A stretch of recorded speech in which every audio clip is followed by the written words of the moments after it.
ஸ்ரீ மாதாவாராகிய நமோ நமகவும். தாந்திரிக பூஜையில் 2வது ஸ்தானம் குரு பிரார்த்தனை. குரு இல்லா வித்தை குருட்டு வித்தை அப்படிம்பாங்க. அது 100க்கு 100 உண்மை. குருநாதருடைய ஆசீர்வாதம் தான் நம்முடைய பூர்வ ஜென்ம பாவங்களை எல்லாம் கழிக்க வல்லது. குருநாதருடைய திருவடி தான் நமக்கு லோகத்தில் க்ஷேமமான பிரசாதம்.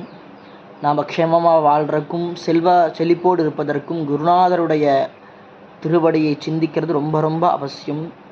அது குரு பிரார்த்தனை ரொம்ப அவசியம்.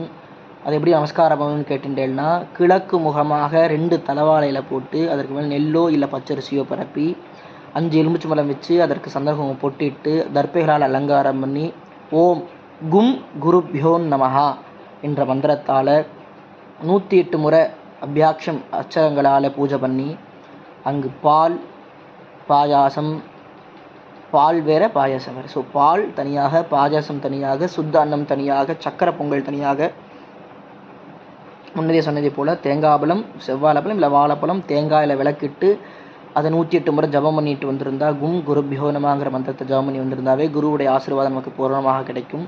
ஸோ குருநாதருடைய நன்னா பிரார்த்தனை பண்ணிக்கிங்க. தாந்திரிக பூஜை சம்மந்தப்பட்ட எந்த ஒரு தெளிவுகள் வேணுனாலும், எந்துடைய அறிவுரைகள் வேணுனாலும், தெரிஞ்சுக்கணும் ஆசைப்பட்டாலும் கீழ்கண்ட வாட்ஸ்அப் தொடர்பு கொள்ளுங்கள். ஸ்ரீ மாதாவாராகி நமோ நமகவும்.